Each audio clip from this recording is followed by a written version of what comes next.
جب تک فرانسیسی سفیر واپس نہیں جاتا ہم نے آپارا چوک اسلام آباد سمیت پورے پاکستان میں دھرنوں کا اعلان کر دیا ہے۔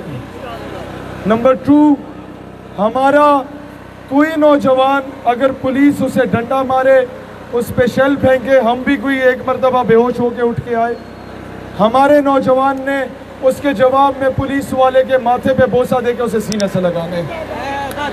ہم نے دشمن کو ویک پوائنٹ نہیں دینا۔ نمبر 3، ہم نے کسی سرکاری املاک کو نقصان نہیں پہنچانا، اور جو سرکاری املاک کو نقصان پہنچائے گا وہ ملک کا دشمن ہے، وہ ہم میں سے نہیں ہے۔ سمجھ لیں، کیونکہ ہمارے ٹیکسوں پہ بنتی ہے اور یہ ہمارا ملک ہے، دشمنی ہماری فرانس کے ساتھ ہے۔ نمبر 4، پورے پاکستان کے لوگ ابھی دھرنوں کے لیے بیٹھے، ملک کی معیشت ہمیں عزیز ہے۔ اس ملک میں جب بلوچستان میں بھارت نے پروپیگنڈے کی کوشش کی تو اس وقت میں پہلا پاکستانی تھا جس نے ڈیرہ بگٹی میں 7,000 لوگوں کا جلسہ کر کے پاکستان کا پرچم لہرایا تھا۔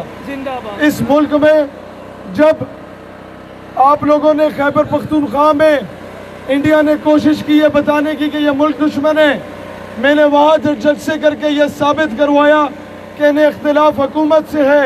یہ پشتون، اس نے تمہیں کشمیر آزاد کر کے دیا تھا، اس نے جہاد افغانستان میں تمہیں کامیاب کروایا تھا۔ یہ پاکستان کا غدار نہیں، پاکستان کا سب سے بڑا وفادار یہ پشتون ہے۔ میں نے کراچی میں جا کے یہ بتایا تھا کہ یہ مہاجر، جسے تم مہاجر کہتے ہو، جو اپنا سب کچھ قربان کر کے آیا، پاکستان کا رخ کیا، وہ مہاجر نہیں، وہ ہم سے بڑا پاکستانی، اسے پاکستانی بولا کرو۔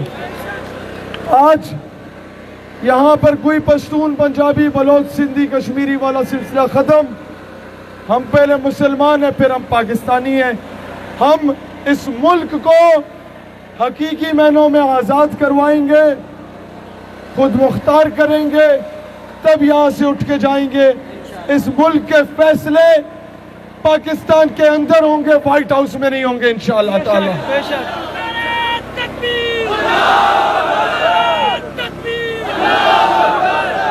یہ نوجوانوں کا فیصلہ ہے، ہمارا تعلق کسی سیاسی مذہبی جماعت سے نہیں ہے، البتہ تمام سیاسی مذہبی جماعت ہو، کوئی بھی ہو جو مسلمان ہے، رسول اللہ علیہ السلام کی حرمت کے لیے ہم بیٹھیں گے۔ عمران خان صاحب، آپ کو اس عوام نے ووٹ دیے تھے عافیہ صدیقی کو لانے کے لیے، آسیہ ملونہ کو بھیجنے کے لیے ووٹ نہیں دیا تھا۔ عمران خان صاحب، اب تم چاہتے ہو، ہم بھی چاہتے ہیں تم امت کے لیڈر بن جاؤ، طیب اردگان کے بعد امت تمہیں سلام کرے، فی الفور فرانسیسی سفیر کو لات مار کے ملک سے باہر بھیجو، اور اگر یہ نہیں بھیجتے تو ہمارے اختیار میں بھائی یہ تھا جو ہمارے اختیار میں ہم کریں گے انشاءاللہ۔ ہمارے والدین، ہمارے بیوی بچے، ہماری اولاد، ہمارا جان مان، ہمارا تن من دھن، جان مال عزت آبرو سب کچھ رسول اللہ علیہ السلام کی حرمت، ان کی ناموس پہ قربان ہے۔ دنیا کو یہ بتاؤ کہ اب سمجھ جاؤ یہ پرامن لوگ نہیں ہیں، دہشت گردی کا اور اس جنگ کا آغاز فرانس نے کیا تھا، اب پوری امت فرانس کے خلاف، اس کے صدر مملکت کے خلاف اعلان جہاد کرتی ہے۔